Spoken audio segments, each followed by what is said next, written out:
Hi everyone, welcome to Women Atheists UNLOAD, a show proposed to you by the Skeptic um, Haven community and channel. I'm Cindy Plaza, and tonight we're going to talk about um, modesty and purity culture. And to talk about this, I'm going to have two guests, co-host and guest. Uh, Courageous, good to see you.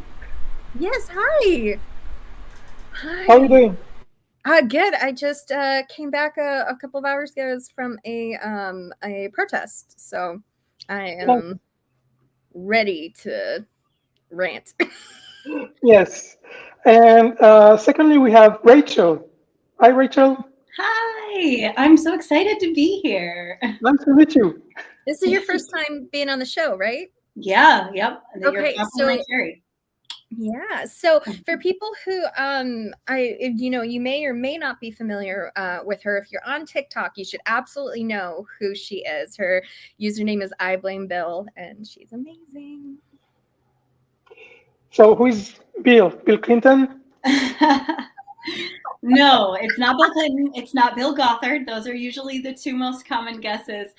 No, it's Bill Nye the Science Guy, and it has nothing at all to do with atheism. It's just he inspired my children to do many a science project with my kitchen essentials inside my house, and I really blamed Bill for that. But you still have a house, I so do. Yeah, technically. they didn't blow it up. I'm ready to talk to you first, Rachel, because you grew up in that kind of environment where purity culture is um, the norm, I would say. Uh, can you tell us a little bit about that? Yeah. So I grew up in a Calvinist church. We were Reformed Baptist. So it's a Calvinist Baptist mix, and we just got all the worst parts of both. And our church was, that Calvinist part of our church was very standoffish from the rest of kind of general evangelicalism. We didn't consider most other churches really Christian. And so we didn't participate in kind of some of that larger cultural movement towards like True Love Waits, all that kind of stuff. We were not part of that. Like, we didn't go to those things. We didn't associate with those people. But that's because we didn't think they went far enough. So not because we thought they were nutty, but because we didn't think they went far enough. So we definitely had all of that purity culture. I remember very vividly little girls as young as like 2 or 3 being scolded for like playing or having their legs up in the air while they're playing on the ground or something, and people can see their bodies and they need to be modest and cover themselves. Men shouldn't be seeing that, just very much sexualized from the first moment you came out if you were a girl.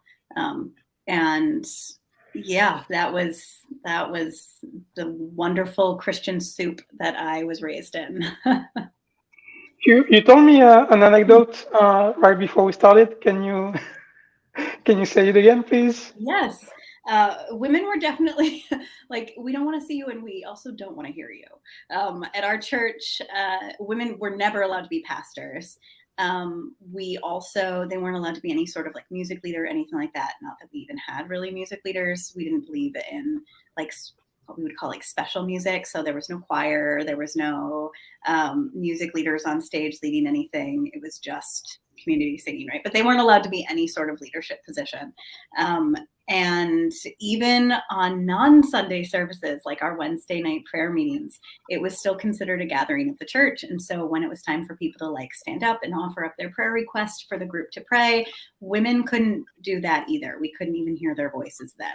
So I remember like I remember our pastor's wife one time, her husband wasn't there, and she wrote her prayer request down and passed it off to her underage son, like, 13 or 14, and he was able to stand up and read it because his underage male voice was allowed to be heard, where her adult female voice was not. So yeah, it was definitely not misogynistic at all, right? That's I don't want to. Thanks for that.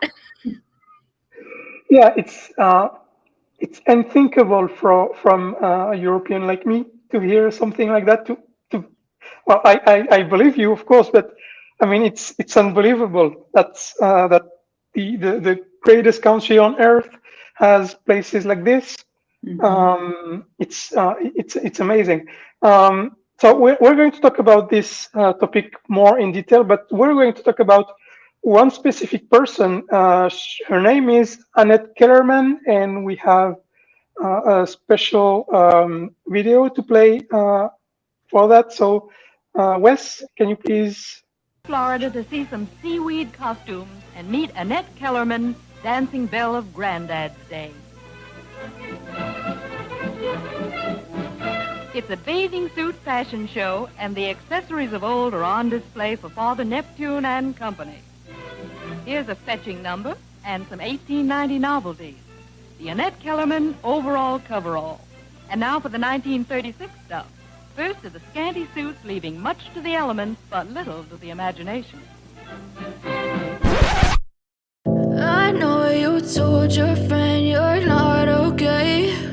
And tell me what's wrong and why you never said you felt that way. And guess you're trying to stay strong and fake a smile until I look away.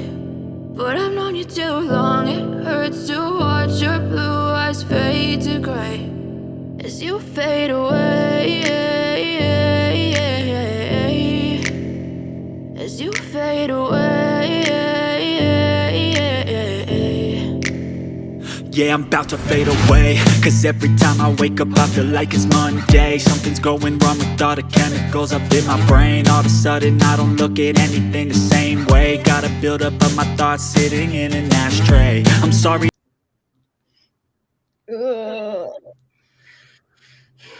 So this woman, Annette Kellerman, she was a very successful swimmer in the early 20th century. And so you will have an article about her in the description, so you can read it afterwards. But basically, she was a pioneer in this women liberation movement, because she was doing things that was almost and sometimes as good as what women did, because when she swam with the men, she was I think she finished third in a competition with men, so she was pretty good. And on top of that, she tried to allow women to not wear these entire suits you saw at the beginning of the video. And that was to respond to Farron Salah's question. It was half satire, I would say, this video, because it shows that we went a long way from just a century ago. Courageous, do you have something you wanted to say? Oh, I mean, mine was a little more random just because it reminds me of in the show Crazy Ex-Girlfriend. There's a song that kind of like makes fun of those like daughters singing to their, or dads singing to their daughters, but like, you know, like butterfly kisses and everything. And it's called I Love My Daughter, but not in a creepy way. And in it, like the character is like singing about how much he loves his daughter, and then like starts realizing like, this is really creepy. I'm actually not a creep, and not wanting to be associated with like that like incestuous like implication that are in so many of those songs. Yeah. Rachel? Yeah, I mean, oh man, that song. Even some of the imagery, right? Like the idea of like turtlenecks. I mean, this is the problem with Modesty, is it's incredibly subjective. It changes based on your culture, where you are, you know, your own personal views. And turtlenecks can be very form-fitting. If you grew up like I did, with, you know, kind of developing faster maybe than people expected. Like I remember, you know, being 12 or 13 and just a normal shirt was like a problem because people could tell that I had breasts or whatever, right? So when I was even is modesty. Yeah, when I was 13, someone asked my mom while we were at church if I was real. And my mom was like, "You think I took my 13-year-old to get a boob job?" Like, what? In the world. But Right? this turtleneck thing is it's contextual, right? Because you can want to wear one just because you like them. Doesn't mean you necessarily want to be modest, right? Mm-hmm. The thing is, it has to be your choice. That's the difference. Yep. And I mean, I always heard growing up that the world sexualized us, right? That outside world was sexualizing us and they were protecting us from that sexualization. Modesty protected us from that. But really, it's just the same coin. It's just the other side of the same coin. You're still on both sides reducing women down to their sexuality. One is saying expose it so everyone can look at it, and the other one is saying cover it so only your husband can see it. But to both sides, all you are is what somebody can consume, and it's the same crappy coin. What angers me sometimes is that men should fight this just for the only reason that it's offensive to them. That this purity culture tends to say that they can't, and it's the same for Muslim women. The basic word is that you have to hide yourself because men can't control themselves, and that they should take that as an insult. Why don't they? I mean, I think some of them do. I mean, like, I think the thing is, and it's something that Red Sage will say on, I've heard him say a couple times, if any of you follow him on TikTok, is that we all experience oppression, but some have privilege. So, like, everyone is harmed by purity culture. The fact that, you know, boys are being taught that they are essentially these wild animals that, like, cannot control themselves. I mean, that harms them. That harms the relationship they have with women. That harms the way they view themselves. But so like that harm and that damage is completely valid. It's just, it happens to the women. It doesn't, you know, like it is much more like, it's like way worse for the women. Like me, It impacts women more. Yeah. yeah, and like growing up, I didn't understand because like I am one of the fortunate people to have never been molested. Growing up, that didn't happen to me, and I have friends that did. And when they would be talking about how unsafe they felt around men, I related to that 100%. And I thought that was crazy. I was like, but I haven't had this happen to me. So why am I identifying with this so much? And it's because of purity culture, because of like the mindset that it teaches you about men. Like literally, I remember the first time I read like Twilight, where it was like, you're my brand of heroin. And I kind of laughed, but like, that is literally kind of how I saw it, was like men were like, but you're my brand of heroin and I can't control myself. Yeah, absolutely. And I think too, one of the things that if you weren't raised in a super fundy space, because I think if you grew up like in the United States, I think even if you grew up in a family that wasn't super religious, you have some indoctrination because it's just such a heavily religious country. Like you have consumed some of that. But if you didn't grow up in super fundy spaces, you might not realize that what they're talking about when they say men can't control themselves is lust. Mm-hmm. It's not just like, it's not that they think that men are going to come out and just start like molesting and raping people everywhere, though the implication is, of course, that you brought it on yourself because of what you were wearing, if it does happen, that far. But even lust itself is the problem, because lust is the sin, so having a sexual thought about someone else is the sin itself. And that's a horrible thing to do to people. And especially to train into like, young teenagers, like every single time you have a sexual thought, you're sinning. you're sinning. Right. And then to put onto girls that they need to somehow disguise their bodies so that they don't in any way draw any sort of attention like that. It's just, you're putting people in an impossible bind. And it's perfect for the religion, because what they need to get you to buy into the religion is to, you know, believe that you are totally broken. So this is the perfect way to do that. There's no way to not sin. Right. And like the other thing is that, and this is something that you have talked about on your TikToks a lot, is it's a lie. Modesty protecting people is a lie, because modesty, like I duetted just like last week a TikTok that was a museum in an Amish community that was all of the women and children who had been sexually attacked and assaulted in that community, and it was a showing what they were wearing and how old they were. And I mean, you're seeing anywhere between you know, like teenagers with like dresses that go like sleeves that go all the way down, dresses that are going all the way to their feet, and then like pants underneath, to 3-month-old babies. And then like one woman was a 28-year-old woman who had given birth 11 days before.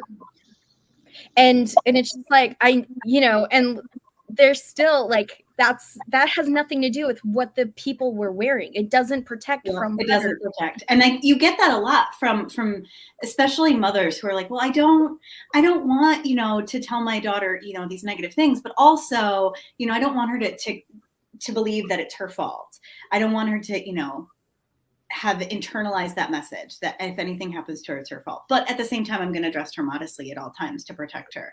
And I always want to like just gently poke against that with like, what statistics do you have that show that modesty protects?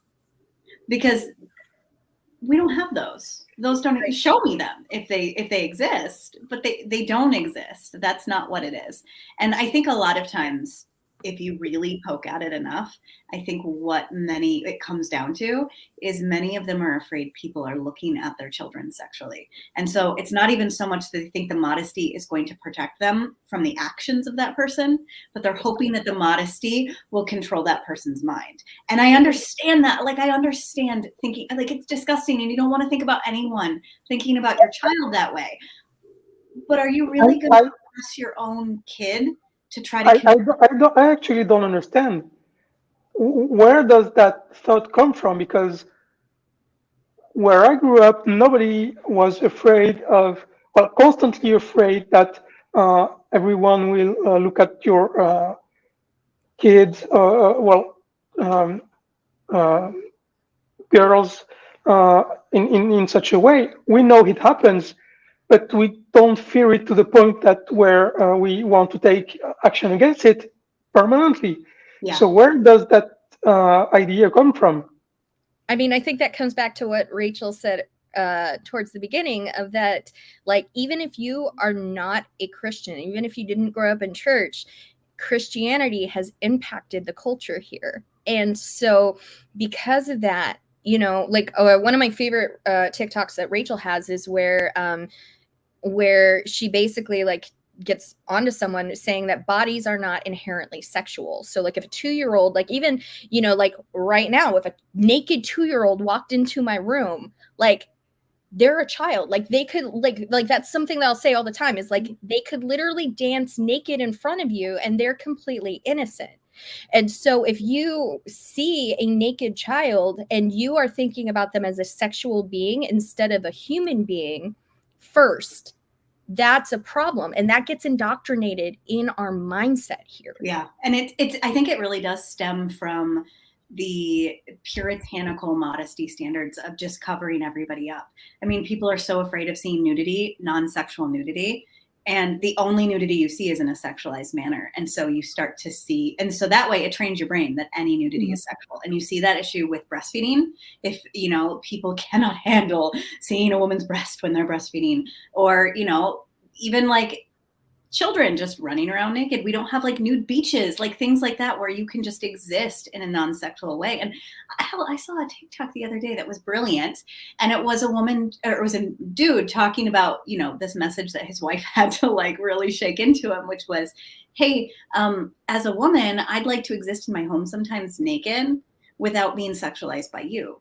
I don't want you to grope me every time you see me naked. I don't want you to think that I'm taking my clothes off for you. I get the safety of just being non-sexual in my space. And he had to learn that. And I think we see these sorts of problems because we don't allow nudity to just exist. Ugh.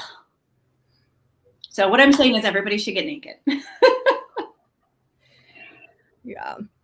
And something I'm thinking about is like going to like a nudist colony for like a couple of weeks just to like break myself. I can say I went to a festival. I've gone to a festival a couple of times where they have an outside shower, and it's just women mostly, and children, but the outside shower is so, like, I was terrified the first time coming out. Like, I was, you know, just newly deconstructed, just realizing that I was bisexual, and like I'm coming to this community of like progressive people, and I'm realizing, oh, I'm gonna have to like get naked in front of all these other naked people to take a shower. And I was so scared. And I can say it's one of the most powerful experiences of my life, like just being there and just there being non-sexual nudity around and seeing other people's bodies and knowing that that's just fine. Like you learn to not hate your own body so much. You see just the varieties of normal. Like, it's so healthy in so many ways. Oh, Puritans really screwed us up. Yeah. There's a question from Aaron Coalson that I think it's time to address. Thanks. Can you talk about how purity culture works out to perpetuate dominionism's theocratic goals of creating second-class citizens? Well, I think what Rachel said that's about it, right? It's the goal is to keep women under control by telling them that first they need to abide by the men's rules, and they have to listen to men, and that's basically what it is to create second-class citizens. Well, I think, you know, I mean, women were second-class citizens when I don't know if they would even be called like second-class citizens. They were just seen as like cattle or property back when the Bible was being written. I don't know if I mentioned this last week or if this was on a different show, but, you know, one of the things that I have been like, as I've deconstructed, is like realizing is that like the people who wrote the Bible never even imagined a woman would one day read it. You know, like and that seems like kind of crazy, but like I'm a writer, I write in my free time, and I don't anticipate a day that a goat would be able to read it. Like, if that happened, that'd be awesome, but like that's just not something that I anticipate as a horse or my dog being able to read it one day. And that's unfortunately how they saw women. And so because of that, the entire Bible is written through the male gaze. Yeah. Yeah, and what I hate also about this religion specifically is that there's at the same time there's this teaching that you are born inherently bad, inherently sinful, but at the same time there is also this idea that Christianity blames the victims all the time, and that's in everything they do, they blame victims. Mm-hmm. Well, even like, I mean, yeah, they blame the victims, especially like they blame the women because of that narrative of being like, well, what did you do to put yourself in this situation? How could you have controlled this and done something different? And you even see that with like church leaders when scandals come out, and like the pastors will come out and they'll be like, I apologize, I'm so sorry, I lost my way. And people will, you know, like surround them with forgiveness, but the person that they actually cheated with, like, gets kicked out of the church or gets like absolutely crucified, you know. Like the woman doesn't get that benefit. Yeah, I mean, in my childhood church, I can think of like all the sexual scandals. It was always the women who ended up being driven from the church. The men stayed. Mm-hmm. Well, and even like, what was I gonna say? Sorry, I lost it. So I think when fathers do this to their daughters, it's a way of showing how virtuous their child is to other men and boys. I think there is an element of that happens specifically in denominations where there's a lot of the expectation of a lot of parental control over relationships, right? So honestly, it's kind of like you're selling your property, and you want to showcase that you've got that virginal daughter and she's innocent and she's going to make a really good submissive wife for you. So I think that can be a thing that happens for sure. But I think there's also part of group conformity. You want to make sure that you show that you and your family fits in the rules of the community you're living in. Yep. And what I think is interesting too is this, I don't know, interesting, terrible, what's the right word here? The fact that churches have really demonized lust, right? And sexual feelings and all of those kinds of things. They've made it this really big deal. It means that, sorry, I'm trying to get comfy. I'm getting in for a while. What happens is it makes actual sexual assaults less of a big deal, because the thought of it is just as bad and just as evil as doing it. Because of course, the real victim is always God, because God gave you the rule, right? It's not the other people around you, and lust doesn't have a victim. So lust is not a problem if you care about harm. But when you make lust that same thing as having committed adultery in your heart, right? Then what happens is you make this situation where things that are small issues, not a problem, like lust, become these huge things that make you feel guilty. And then these things that should be huge, that you should feel horrible guilt for, like sexually assaulting someone, that's really not that big of a deal anymore. It's basically the same thing as lust, something that everybody does. Everybody does that sin. So, just apologize and move on. So, you see that with anything that the Duggars have written about Josh Duggar, because everything has been like, well, we know that he was bad, but all sexual sin is bad. All pornography is bad. It doesn't matter that it was child pornography. Yeah. And they say that all the time. Like when you go back and you read the family notes about it, you will see that. Like we think, yes, our hearts are broken about that. And our hearts are broken about all sexual sin. And people are like, okay, yeah, they're starting to come out against Josh. And I'm like, no. That's coded language. That's coded language. They are sending a message to everybody else, because what they're mad at is that the whole world is pointing to them and saying they're bad. And they're like, but you guys are sleeping with your boyfriends, and you're gay, and you're doing all these other sexual sins. How dare you, tell us we're bad when you're doing just as bad things? Because they're not the same thing. And they don't realize that, because every sexual sin is just breaking God's commandments around sex. And that's what makes it wrong.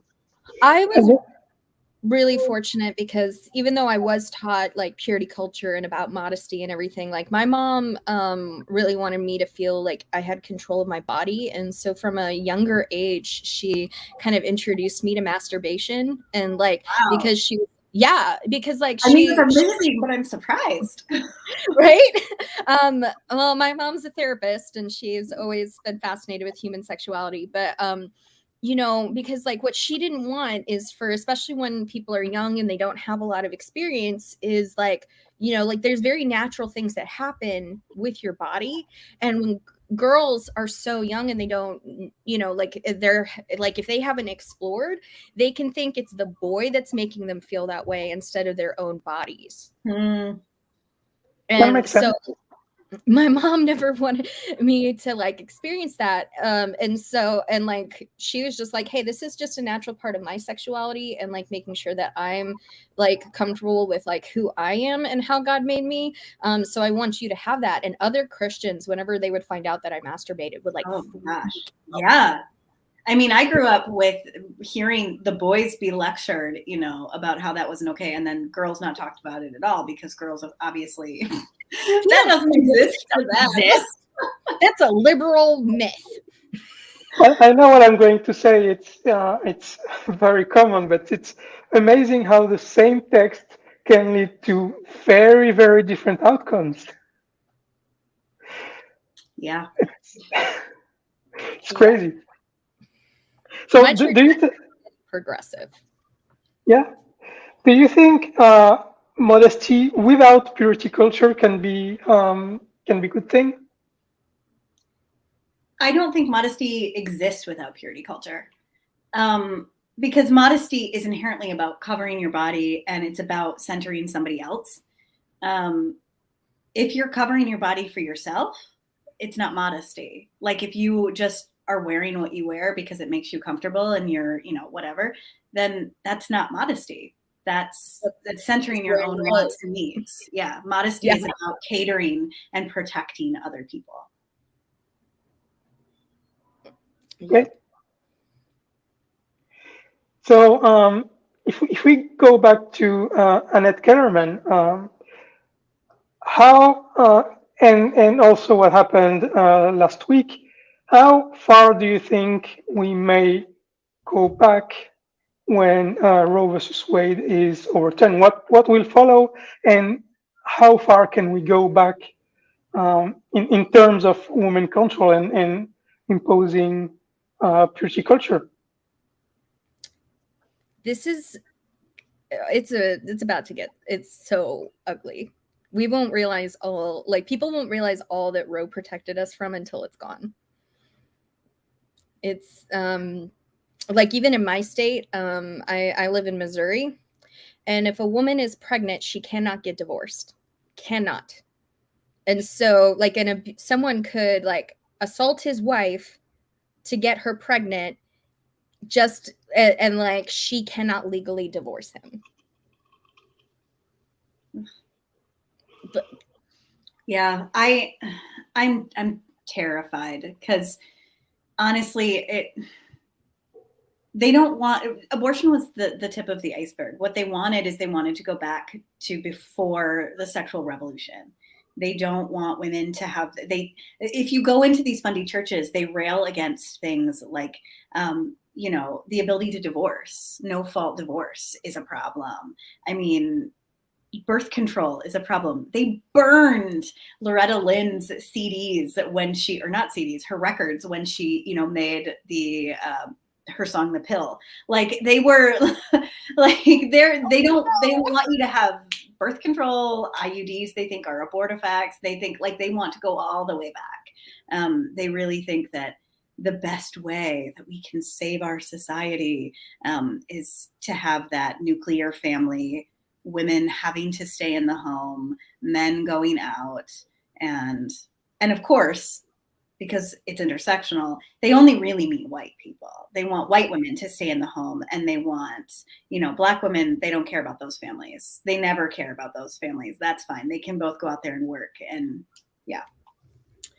Yeah. And that's a big problem too, because, you know, people of color are significantly, like their risks of dying during childbirth compared to white women in this country is absolutely ridiculous. There are still medical textbooks that teach that Black people have a higher pain tolerance than white people do. Yep. And a huge part of the danger is that they don't listen to Black women as they're in labor, and as they're telling them things, they don't believe them and they don't listen to them. And how much worse is that going to get when we codify prioritizing the baby over the mother even more? You know, that it's just going, they're going to be that much more unheard. It's horrible. Oh, Pat. There's a question in the chat that I wanted to address. It's about this purity culture imposing to wait to have sex until marriage, and what harm it can cause, because if you know nothing about sex and relationship before you get newlywed, that leads to a lot of problems. Oh, yes.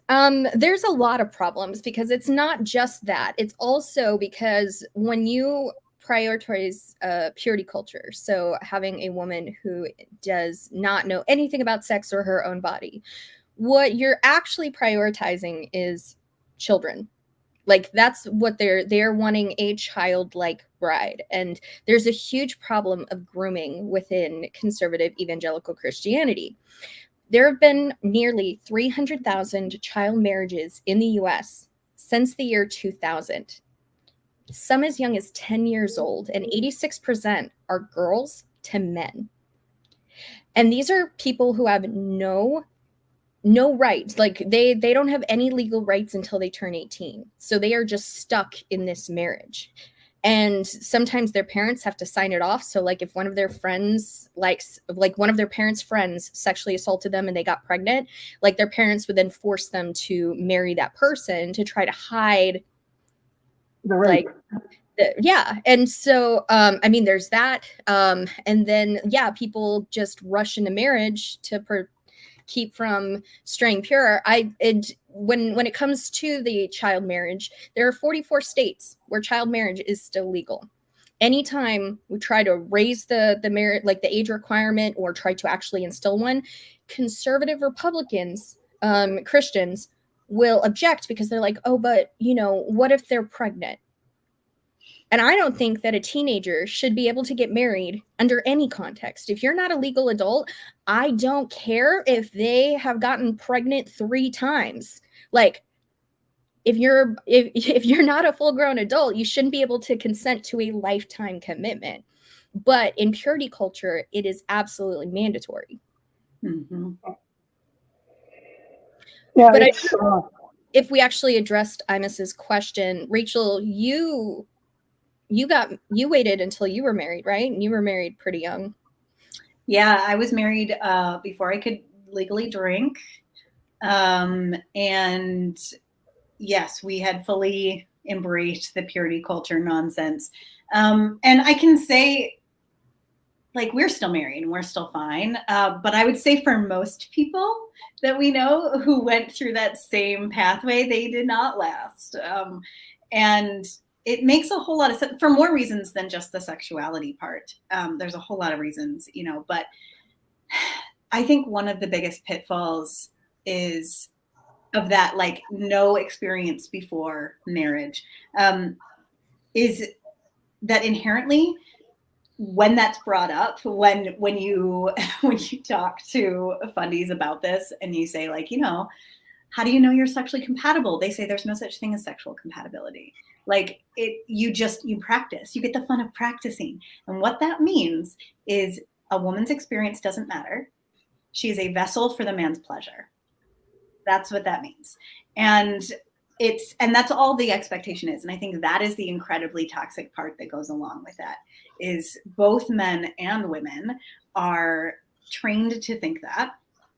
And it does several things, I think, happen there. One, you can have marriages where a woman, like, never has any sort of sexual pleasure at all, doesn't even understand what that really is. Men they're raised to not think that's even a thing. And then there's all kinds of queer people, specifically queer women, more than queer men, because men are told that they are going to enjoy sex, but women are told they're not. So you have a bunch of queer women who don't realize they're even queer. Yeah. Because they're not enjoying sex and they think no one does. No woman does. It's not about and so you have a bunch of Christian women who, are coming out significantly later in life because they were trained to not think that they were even a sexual being, and they didn't understand their experience. Yeah.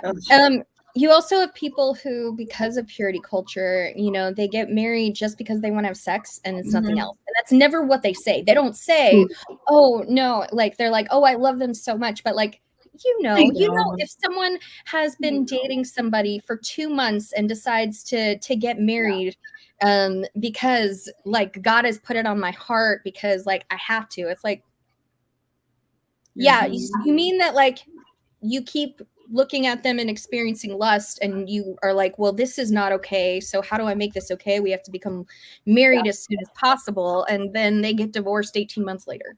Yeah. Yeah, but it also circles back to this power structure we were talking earlier, because when a woman feels that like she can't go out of this relationship because apart from this marriage idea, there's also the idea of non-divorce. So when you feel like you're trapped, then the feeling of being controlled is overwhelming, and so you cannot get out of this control environment, and then it goes down and goes down over generations. Mm-hmm. And you can't get out of it. Well, and then like people will be like, oh, well, but my mom got married at 19 and, you know, they were together for 6 months, you know, like before then. And like, they're still happily married now. And even like, so my parents, they dated for 2 months before they got engaged and then like had like a 6-month engagement. And so like, I had a friend who like had been dating someone for like 2 months. And they were like, well, but your parents only dated for 2 months. And I'm like, yeah, they're the exception. Like, that's an exceptional like aspect to it. Like, the rule is like, that's not fucking long enough. Like, let's look at every other couple that only dated for 2 months before they got engaged to see if they're still married. Even at like 18, I understood this shit. Like, no, it's true. I tell my children the same thing, that, I mean, we were an exception. Do not do what we did. And both my husband and I, that's a thing we've had to grapple with as we, you know, deconstructed, is this, like, I'm happy I'm with you, like I love you, but I also regret that I didn't get a youth, that I didn't get to experience, you know, that kind of stuff in my youth, and that I didn't get to have some of those experiences. And he feels the same way. And it's like, we don't want our kids to go through that. And honestly, for me, like, I don't care if they get married young. But what I care about is that they understand divorce is an option.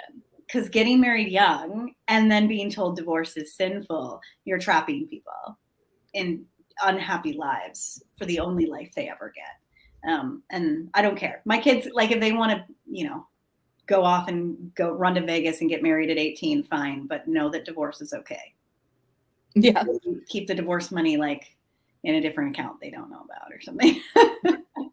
And sign a prenup. Yes. Yeah. No, it's yeah, but like, even with what you were saying about like women just not understanding their own sexuality and their own, you know, like, I'm 31 years old. I've never like been with anybody. I've never been in a relationship.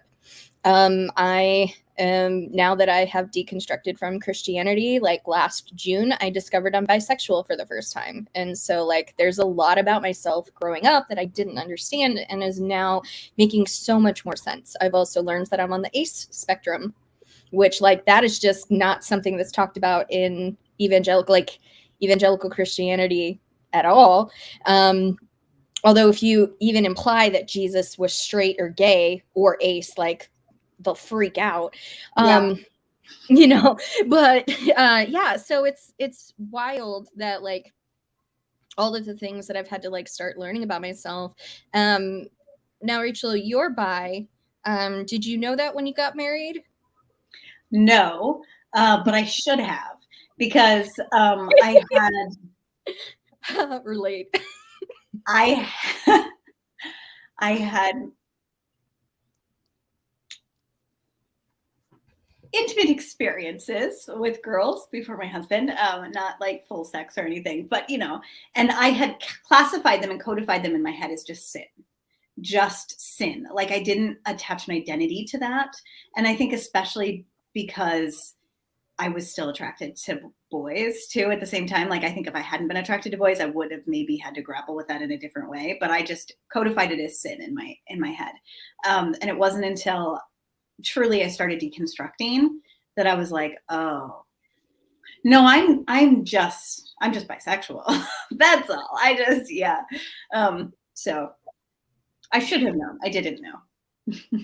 But I think that's a global issue in our society, that bisexual is frowned upon, and it's like I don't know. I guess that it's partly because of Christianity, of course, but it's weird that we accept that humanity and biology at large is a spectrum on everything. Like we have people of different height, different size, different corpulence, different.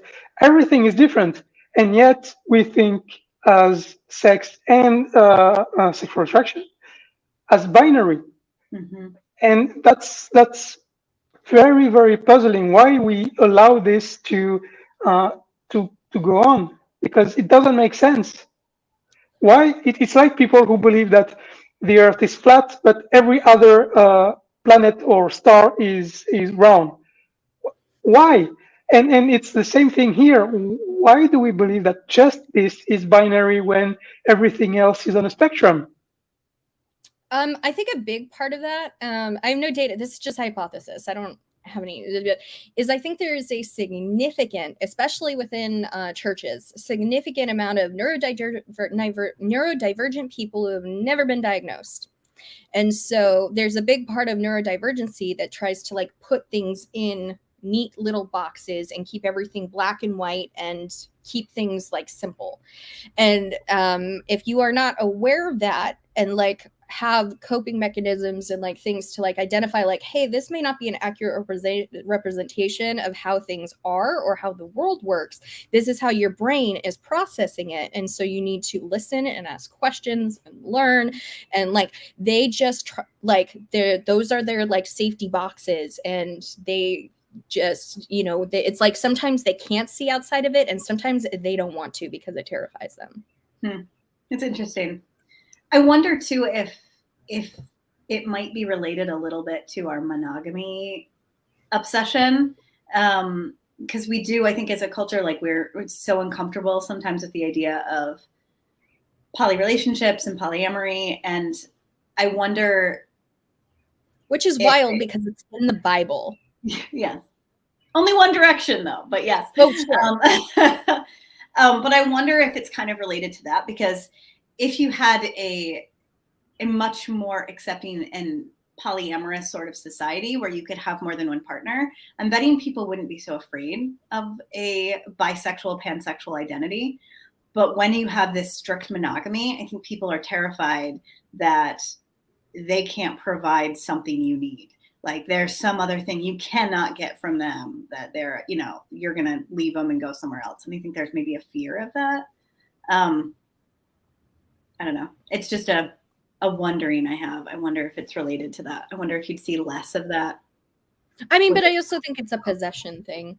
Mm-hmm. I think it's, you know, especially for, you know, like wanting to, you know, have control over like, you know, especially like not having to like have that comparison of the other person, the other partners, like, you know, like there's nothing that benefits a man more than a woman having no idea how her body works or how pleasure works, and like thinking that that's that. And so if you have multiple partners, and if you normalize having multiple partners, then men have to compete with each other men, and it means that they don't fully own you, which, ugh.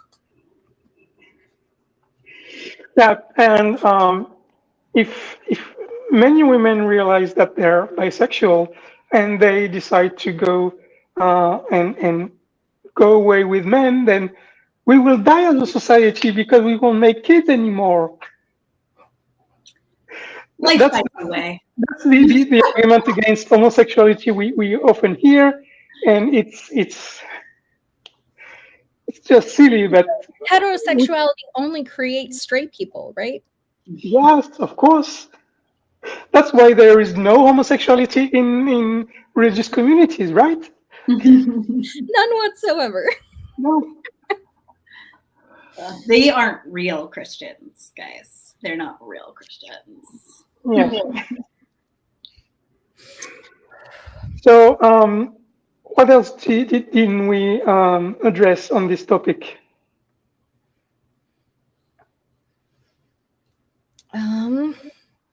I mean, Rachel, you've spoken about this so much on your channel. Yeah, is there anything else?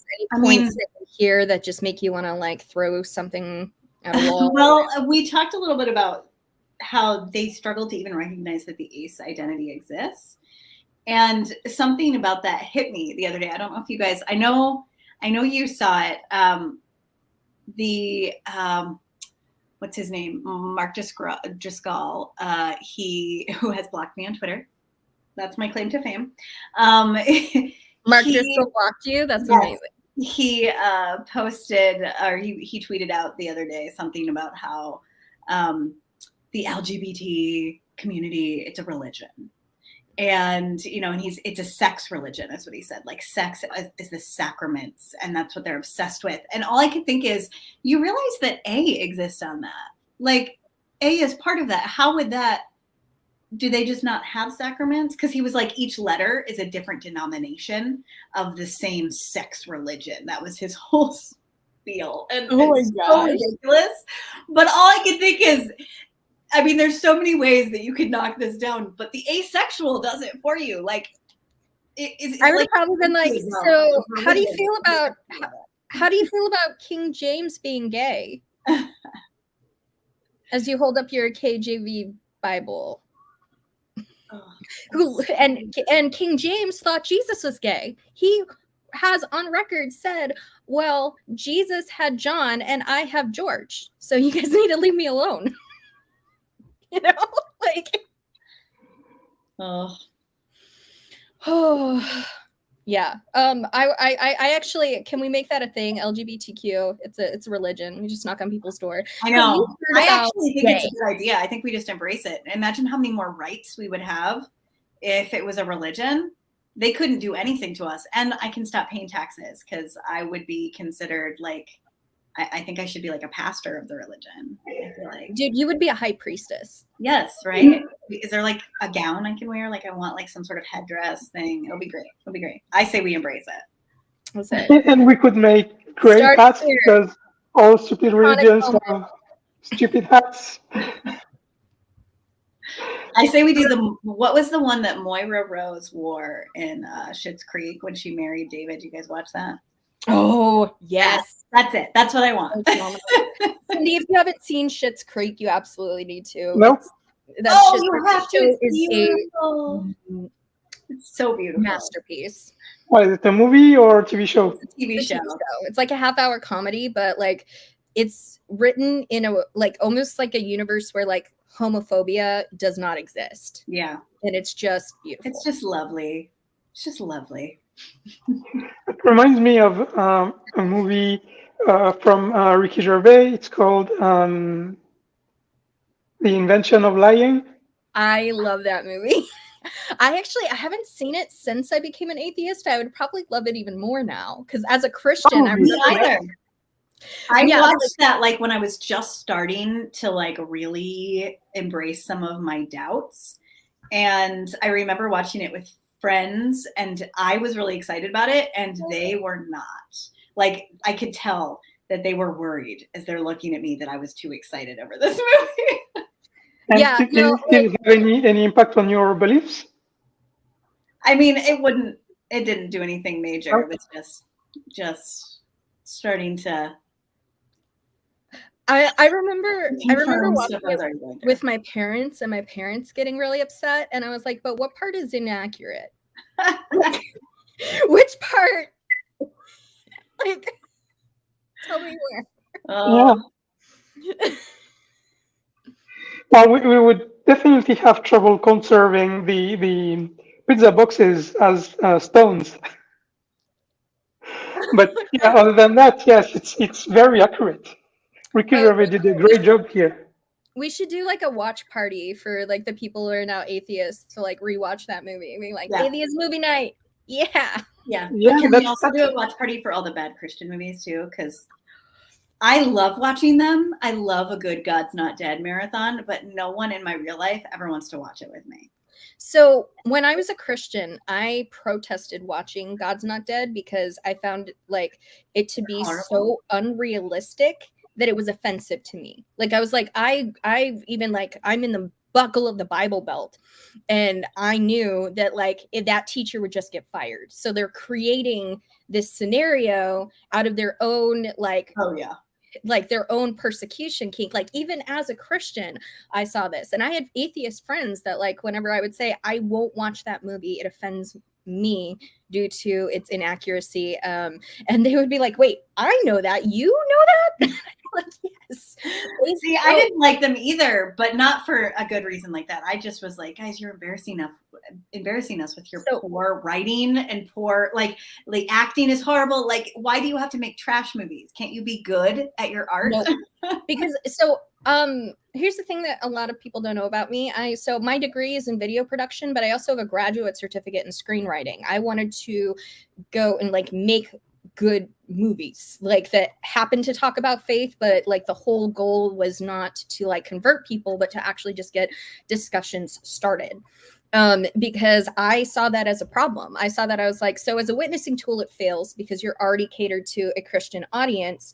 And if you're creating content that is just for Christians, then you're also failing because you're not actually showing them a accurate representation of the world and what people who have different beliefs than you think. You're showing caricatures. Mm-hmm. And so I just was, I like Christian movies turned me into an atheist. I need that on a t-shirt. Just like reading the Bible makes you an atheist. Right. Yeah, for real. I will do that. That sounds like a great idea. But yeah, I love this idea to make a show about just watching a relevant movie about faith or women issues, like in our show, and commenting about it. That's a good idea. Isn't there a pro-life movie they made a while back? Oh yes, I remember that one. But I want to see it. I did watch it, and I remember like at the time, because I was a devoutly pro-life person, and I was like, wow, they're like pushing this so hard. Like, just hit us over the head with a brick already. Like,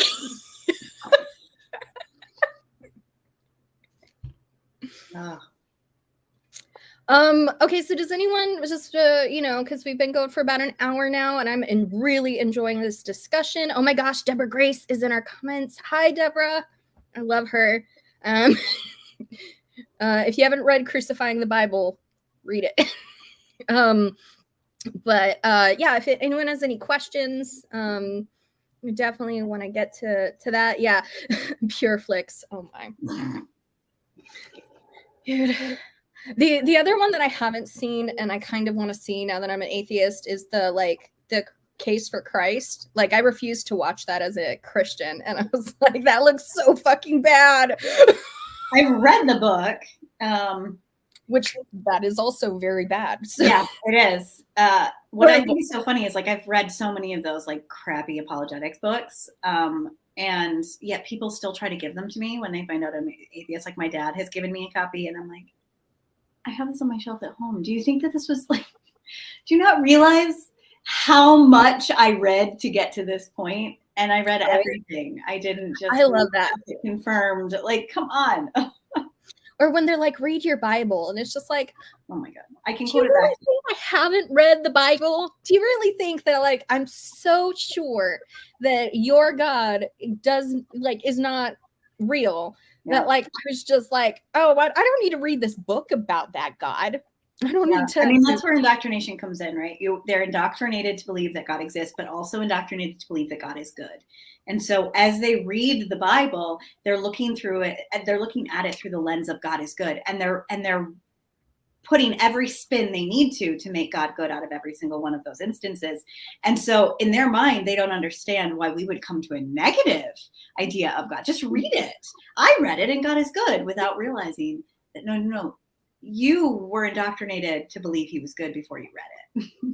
If you were Yeah. actually to take those blinders off, you come to a very different conclusion. If you're reading it through that lens of God is good, then all of the things about purity culture, all of those like passages when it comes to like Paul talking about like, you know, if you cannot hold off on your lustful desires, like it's better to marry, and like when you're reading it through this lens of like, well, God is good, so if this is written here and it's inerrant and this is God's writing, then like he has good intentions for me, even if it doesn't feel good. Mm-hmm. I'm just wrong. Yeah, Like I'm it's just wrong. I'm just human. I ultimate can't know the ways of God, so I just have to have faith that it's going to turn out well in the end. Yep. So turn off your brain, and you'll be fine. Okay, so we're arriving at the end of our show. Since we don't have any more questions, as far as I can tell. So, Rachel, can you please tell us where we can find you? Yeah, so I'm most active on TikTok. You can find me at I Blame Bill. I do sometimes post those on Instagram, but it's just kind of a repost of my TikToks, not a whole lot of new stuff. And then I am on Twitter, not quite as active as TikTok though. So, and all of them are the same handle. I Blame But Bill. when she does post, it's fire. I like almost always retweet it. I'm always like, yes. I do see that Aaron had a question about, so can you talk about the importance of voting in regards to women's rights in the US? I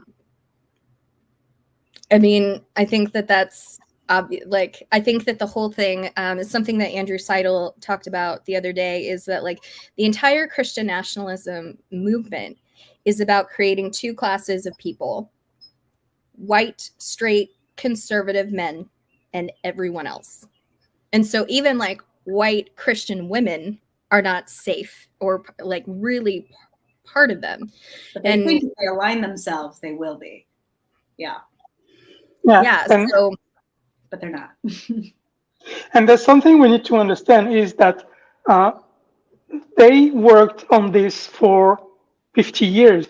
They slowly put their pieces into every echelon of the power at state level, federal level, and that took a very, very long time. But now they're set, and they're most likely going to win the next election because of that, because they have been able to put all those pieces in place. And the only way to undo all this is to remove those pieces. And to remove those pieces, you have to put someone in instead, and that means vote. Mm-hmm. So yes, it's extremely important. And I say that while I'm not a citizen of the US, so I won't be able to vote, unfortunately. But yes, go vote. And I think we will in the next week. We were talking about having register to vote button on the show somewhere, because this next election is crucial. Yeah, because like voting is the bare minimum. Voting is not enough when the system is stacked against you. Like it's literally the absolute least that you can do. So, you know, we really need to be thinking about what else we can do and just go above and beyond, because this is like, we're talking about human rights. Yeah. And I think we also have to remind ourselves, because we maybe failed this a few years ago when we got Trump, that you don't have to have the perfect candidate to still not push us back. Like, yes, we're never going to have the perfect candidate. But, you know, if you avoid voting because you're mad your candidate didn't get the nomination, then we could get another Trump, and literally Trump again. And the thing is, yes, what was that?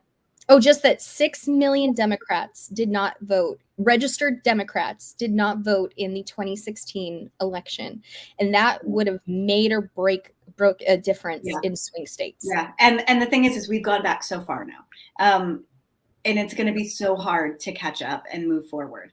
And the thing is there are candidates where we might not like where they are in a lot of stuff. They might not be as progressive as we would like. They might not be where we want them to be on women's rights. But there are candidates that we can put pressure on, and there are candidates where that pressure won't matter at all. And so it's just being strategic. And then also I like to think of it as like be strategic in the voting booth, but then also be ready to burn stuff down at the same time. Yep. It's so great, Deborah. Yeah, no, like that's absolutely. I've also seen where it's like voting is not marriage; it's a bus ticket. Like you get on the ticket, the bus that seems to be going in the direction that you want to be going in. And like for me, like there's so many things that Biden does that drives me crazy. Like even right now, what doesn't do. Yes, doesn't do. Let's be clear. Yeah, that. Yeah. Well, doesn't do. Like that's the thing is like we have a president that right now who is saying that he should like we should be fighting for our rights and what has happened, but he won't say the word abortion. Yeah. He won't say it. And I get super frustrated with that, right? If it came down to tomorrow, I would vote for him again in a heartbeat. Yeah. Like, is he my top candidate? No. There's like a list of different people that I would prefer over him. But if it comes down to him and any GOP candidate, I don't care who it is, I'm going to I'm going to be voting blue because it's that or Gilead. Yeah. Like, even if they're not moving us forward very much, looking at you, Biden, at least it's not going backwards. And we just experienced 4 years of backwards, and we're living with that right now. And we're going to be living with that because of the court. I've seen a few videos of Buttigieg recently, and I like him. He's very calm. He's thoughtful. He looks smart. So I think he would be a great candidate. But Buttigieg, Pete, Peter Buttigieg. Yeah, I never know how to pronounce it. Which like my name's Correa, so I should put in some more effort. But yeah, no, I think he's great. My favorite. I mean, I love Bernie and Elizabeth Warren. So like Biden's way too moderate for me. Yeah. But, alrighty. Well, this has been wonderful, and I definitely agree, Pat, that it's been wonderful having Rachel on the show. I know that there's some people that we want to acknowledge with the new show. Yes, a comment from Deborah I'd like to point out. She says, you can never satisfy your oppressor. Any means to soothe them just feeds their agenda. Mm-hmm. That's entirely true. Yep, it is, unfortunately, very true. So, Courageous, where can we find you? So I am on Twitter as at Cray Wiseheart, but it's KRAY. WHISEHEART. I am also on TikTok as Courageous, as it's written here, and then I'm also on Instagram as Courageous as well. Cool. Cindy? Yes, as for me, you can find me here as a host sometimes. Next week, we will have a show about children. That will be interesting, and why and how Republicans want to have more children. That will be very interesting. You can also find me on my own channel, The Path to Reason. And next Monday, we also have a very, very interesting show with Sunny Spot at 8 p.m. Eastern, where we will have 3 astrophysicists to join us and talk about this last picture of the black hole in the center of our galaxy. That's going to be very interesting.